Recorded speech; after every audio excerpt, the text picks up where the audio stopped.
प्रधानमंत्री के घर को घेरने की तैयारी। जी हाँ दोस्तों, घर को जहां प्रधानमंत्री रहते हैं, पीएम आवास घेरने की तैयारी हो रही है। दोस्तों, क्या देश का युवा अब उन बातों पर बात कर रहा है जिन बात पर बात करने की या तो मनाही थी या फिर जिन बात पर बात ही नहीं हो रही थी?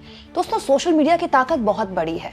आप किसी भी खबर को दबा लें, किसी भी खबर पर बात ना करें, जरूरी नहीं कि वो आप तक ना पहुंचे। क्या आप जानते हैं, मैं अपने कुछ परिवार वालों से बात कर रही थी जिनकी उम्र 60+ है। उनको तक पता है कि कोई एप्स्टीन फाइल नाम की फाइल्स हैं जिसमें कैसे कैसे लोगों के नाम हैं। उनको तक पता है कि उसमें ट्रंप का नाम है, उसमें बिल गेट्स का नाम है, उसमें माइकल जैक्सन का नाम है, उसमें दुनिया के जितने बड़े नेता हैं उनका नाम है और हमारे प्रधानमंत्री का भी नाम है। सोचिए, हैरानी इस बात की है कि ये तब है जब न्यूज चैनल्स ने इस खबर को पूरी तरह से, एक तरह से आप कह सकते हैं, बंद कर रखा है, चलाई ही नहीं है ये खबर। लेकिन जैसा कि मैं आपसे कहती हूँ कि हम ऐसे दौर में जी रहे हैं जहां पर आप इंफॉर्मेशन पर रोक नहीं लगा सकते। You can control information now. अगर सरकारें सोचती है कि न्यूज चैनल्स को उसने अपने कब्जे में ले लिया है तो लोग वही देखेंगे, वही सोचेंगे जो न्यूज चैनल्स में दिखेगा। तो ऐसा नहीं है। और अब हालत ये हो गई है दोस्तों कि बड़े लेवल पर प्रधानमंत्री नरेंद्र मोदी के आवास को घेरने की तैयारी हो रही है, क्योंकि विपक्ष ये आरोप लगा रहा है कि प्रधानमंत्री ने देश को बेइज्जत किया है, देश को ह्यूमिलिएट किया है, देश को शर्मिंदा किया है। आप चाहें तो आज सुबह से मेरी 2 वीडियोस देख सकते हैं। इसमें मैंने आपको बताया कि किस तरह से वो ट्रेड डील, भारत और अमेरिका के बीच की वो ट्रेड डील, जिसको लेकर ट्रंप ने पहले दावा किया, फिर मोदी जी ने ट्वीट किया, फिर हमारे तो मंत्री ने कुछ बताया नहीं, वहां से लगातार डिटेल्स आ रही थी अमेरिका की तरफ से। कल अचानक रात को अमेरिका और भारत की ट्रेड डील का पहला फ्रेमवर्क जारी हो गया। पहली बार ऑफिशियली बताया गया कि कौन कौन सा सेक्टर खोला गया है, कौन कौन सा सेक्टर नहीं खोला गया है। लेकिन इस बीच अगर आप डिटेल रिपोर्ट चाहते हैं तो मेरा ये वीडियो आज सुबह का जरूर देखिएगा। इसमें मैंने सब कुछ बता दिया है। छोटा सा वीडियो है, आपको इसके बाद कोई और वीडियो देखने की जरूरत नहीं पड़ेगी। लेकिन इस बीच अब, क्योंकि जैसा कि मैं बताती हूँ ना, devil is always in the details. धीरे धीरे पता चलता है जब रिस कर खबरें आती हैं। इस बीच एक ऐसी डिटेल आई है जो बहुत ही चिंताजनक है भारत जैसे संप्रभु राष्ट्र के लिए, जो हमेशा अपने स्तर पर अपने फैसले खुद लेता है अपने हितों के लिए। हुआ क्या है दोस्तों कि ट्रंप ने न केवल 18% टैरिफ लगाया है भारत पर, उस सामान पे जिस पे 2 से 3% मुश्किल से टैरिफ था, बल्कि ट्रंप ने एक शर्त जोड़ दी है। और ये व्हाइट हाउस के ऑफिशियल डेटा मैं आपको दिखा रही हूं, मैं लफबाजी नहीं कर रही आपको। व्हाइट हाउस का ऑफिशियल ये पूरा डॉक्यूमेंट है, व्हाइट हाउस ने जारी किया है कि एक शर्त है कि भारत ने अगर रूस से फिर से तेल खरीदना शुरू किया तो भारत पर 25% टैरिफ लगा देंगे और इसके लिए अमेरिका भारत पर निगरानी करेगा। ये देखिए, ये लिखा हुआ है वहां पर, ये जो हिस्सा आप देख रहे हैं लिखा हुआ है, shall monitor whether India resumes directly और indirectly importing Russian Federation oil as defined in section 7 और executive order 14329 if the Secretary of Commerce find that India has resumed directly or indirectly importing Russian Federation oil, the Secretary of State in consultation with Secretary of Treasury, basically आसान भाषा में आपको बताऊं कि America इस बात पर नजर रखेगा कि भारत किसी भी तरह से रूस से तेल ना खरीद ले। और अगर अमेरिका ये पाता है कि डायरेक्टली या इनडायरेक्टली भारत ने रूस से तेल खरीदा है तो भारत पर 25% टैरिफ फिर से ठोक देंगे। मतलब अमेरिका हम पर नजर रखेगा। Can you believe that? वो अमेरिका जिससे भारत तब नहीं डरा इंदिरा गांधी के जमाने में, जब हम इतनी बड़ी इकोनॉमी भी नहीं थे भाई, हम इतने आत्मनिर्भर भी नहीं थे ना, हम इतनी बड़े लेवल पर दुनिया भर में हमारी धाक थी। आर्थिक तौर पर हम एक डेवलपिंग मुल्क थे। डेवलपिंग मुल्क तो अब भी हैं हम, दुनिया की 4थी सबसे बड़ी इकोनॉमी नहीं थे हम। उस अमेरिका ने हमको तब भी डराया कि 7th फ्लीट आ रही है। हमने तब भी कह दिया कि नहीं डरते तुम्हारी 7वीं या 17वीं फ्लीट से, जो फैसला लेना है लेंगे और पाकिस्तान के 2 टुकड़े करेंगे। और हमने किया। सोचिए, आज वो अमेरिका हमसे कह रहा है कि हम नजर रखेंगे, अगर डायरेक्टली इनडायरेक्टली रूस से तेल खरीद लिया तो फिर से टैरिफ ठोक देंगे। ये एक ऐसा डॉक्यूमेंट है दोस्तों जो जारी होने के बाद इस सरकार की भारी फजीहत करा रहा है।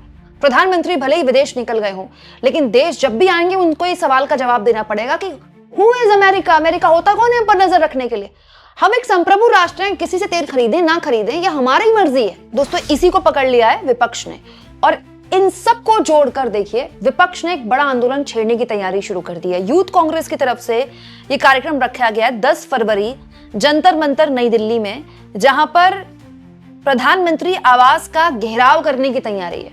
प्रधानमंत्री के आवास का घेराव करने की तैयारी है। क्यों? पीएम इज कॉम्प्रोमाइज्ड, ये लाइन राहुल गांधी ने बोली प्रधानमंत्री ने समझौता कर लिया है और इसको कई मामलों में जोड़ दिया गया है। विपक्ष ये आरोप लगा रहा है सरकार पर कि वो ट्रेड डील जो 4 महीने से अटकी पड़ी थी यथा जैसी थी उसी को वैसे ही पास कर दिया मोदी ने, क्योंकि अचानक से गौतम अडानी को समन आ गया अमेरिका की तरफ से, अचानक से एप्स्टीन फाइल में मोदी का नाम आ गया और एप्स्टीन फाइल में अभी और डॉक्यूमेंट आने बाकी थे। उससे पहले मोदी ने आनन फानन में जल्दबाजी में इस ट्रेड डील पर हस्ताक्षर कर दिए, जिसको किसी भी तरह से इतनी जल्दी हरी झंडी दिखाने की जरूरत नहीं थी, क्योंकि आपने कई सेक्टर्स खोल दिए हैं एग्रीकल्चर प्रोड्यूस के जो अब तक नहीं खुले थे। और इसलिए अब प्रधानमंत्री मोदी के घर के घेराव की तैयारी यूथ कांग्रेस के कार्यकर्ताओं ने बनाया। वो कितना घेर पाते हैं पीएम के घर को ये तो खैर आने वाला वक्त बताएगा, लेकिन 10 तारीख को ये कार्यक्रम रखा गया दोस्तों। 10 तारीख को मतलब मंगलवार को संसद चल रही होगी उस वक्त। लेकिन ये बात सही है कि यूथ कांग्रेस अगर इस तरह का कोई कार्यक्रम जंतर मंदिर से निकालता है आगे और पीएम के घर का घेराव किया जाता है तो उसकी तस्वीरें तो निकल कर आएंगी ही, प्रोटेस्ट तो होगा ही, क्योंकि पुलिस तो ऐसा होने नहीं देगी। पीएम के आवास पे तो आप उस मतलब पूरा इलाका इतना हाई प्रोफाइल होता है कि अगर कोई भीड़ वहां जाए तो उसको बहुत पहले ही रोक दिया जाता है। लेकिन एक खबर तो बनेगी कि कम से कम यूथ कांग्रेस के कार्यकर्ताओं ने पीएम के घर का घेराव किया। घर का घेराव कब किया जाता है? जब आप किसी को सवाल तब पूछते हैं जब वो सवालों के जवाब नहीं देता। कितनी हैरानी की बात है दोस्तों। संसद चल रही है, प्रधानमंत्री और उनकी सरकार द्वारा संसद में जवाब नहीं दिया जा रहा है। आज पीयूष गोयल इस मामले में प्रेस कॉन्फ्रेंस करने वाले हैं दोपहर को। पीयूष गोयल प्रेस कॉन्फ्रेंस क्यों कर रहे हैं? पीयूष गोयल को संसद में आकर इस बात पर न केवल बयान देना चाहिए बल्कि बहस होनी चाहिए। भाई क्या इतना ही हल्का मुद्दा है जिस पर संसद में बहस नहीं होनी चाहिए? अब आप देखिएगा क्या होगा। हो सकता है अगले हफ्ते पीयूष गोयल आए संसद में और अपना वो जो उनका रटा रटाया सवाल है उस सवाल का जवाब दें और चले जाएं। क्या ये इतना हल्का मामला है जिस पर बहस नहीं होगी? इस पर हर हाल में बहस होनी चाहिए।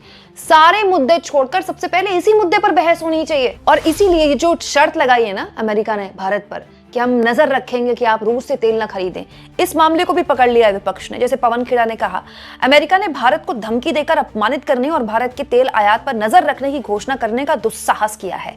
इसके जवाब में मोदी डरपोक और कायर की तरह व्यवहार कर रहे हैं। ट्रंप सिर्फ नरेंद्र मोदी को धमका और अपमानित नहीं कर रहे हैं, वे भारत और भारत की संप्रभुता को खतरे में डाल रहे हैं और मोदी इस अपमान को सहन कर रहे हैं, जबकि जनता को यह विश्वास दिलाकर गुमराह कर रहे हैं कि यह समझौता एक जीत है। भारत की रणनीतिक स्वायत्तता का क्या होगा? आपका नारा देश झुकने नहीं दूंगा कहां गया? सच तो यह है कि आप झुक चुके हैं नरेंद्र मोदी। वास्तव में आप ट्रंप के सामने झुक चुके हैं और उनके सामने घुटने टेक चुके हैं। इस प्रक्रिया में आपने हमारे महान और गौरवशाली राष्ट्र को घोर नुकसान पहुंचाया है। विपक्ष ये कह रहा है कि देखिए चीन के आगे इनकी जुबान नहीं खोलती है। चीन के टैंक जब आगे आते हैं तो ये सेना पर सारी जिम्मेदारी डाल देते हैं कि जो उचित समझो वो करो। ठीक है, एक नैरेटिव सेट करने में तो कम से कम देखिए राहुल गांधी कामयाब हुए। बीजेपी अगर राहुल गांधी को वो किताब को कोट करने देती ना तो खबर आई गई हो जाती, लेकिन बीजेपी ने उस किताब को कोट करने से 3 दिन तक रोका, फिर संसद में उस पर बहस नहीं हुई, फिर पीएम भी नहीं बोल पाए। End of the day social media में उस किताब के पन्ने ऐसे फैल गए कि आप पूछिए मत। क्या आपको पता है वो पूरी किताब व्हाट्सएप पर लीक हो चुकी है, पूरी किताब की पीडीएफ व्हाट्सएप पर लीक हो चुकी है। तो पहला नैरेटिव तो ये बना कि आप चीन के आगे खड़े नहीं हो सकते। चीन को लेकर जो आपसे सवाल पूछा जाए तो आप आर्मी पर डाल देते हो, जिसको नैरेटिव बनाने में कम से कम विपक्ष कामयाब हो गया। दूसरा नैरेटिव ये बना कि आपने जल्दबाजी में क्यों ट्रेड डील की अचानक से, और ट्रेड डील का ऐलान भी कहां से? पहले ट्रंप की तरफ से आया और जो बातें ट्रंप ने बोली थी पहले सोशल मीडिया ट्रुथ के अपने पोस्ट में, याद कीजिए 3-4 दिन पहले, सब वही निकली।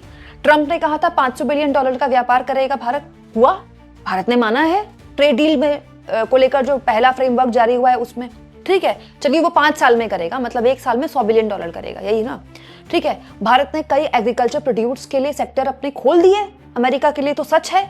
और ये बात भी सच है कि भारत अब रूस से तेल खरीदना बंद कर चुका है। तो ये तीनों बातें तो ट्रंप ने लिखी थी 4 दिन पहले। मतलब अंत में वही हुआ ना जो ट्रंप ने बोला था। और यही नैरेटिव सेट कर रहा है विपक्ष कि प्रधानमंत्री ये सब होने दे रहे हैं क्योंकि प्रधानमंत्री ने समझौता कर लिया है। बात अडानी के समन को लेकर है, बात एप्स्टीन फाइल को लेकर है, और बात यहां तक है कि बात प्रधानमंत्री के का पूरा जो छवि है वो धूमिल हो जाएगी अगर वो ट्रेड डील के लिए नहीं झुकते। तो आपको क्या लगता है दोस्तों? कमेंट बॉक्स में जरूर लिखें।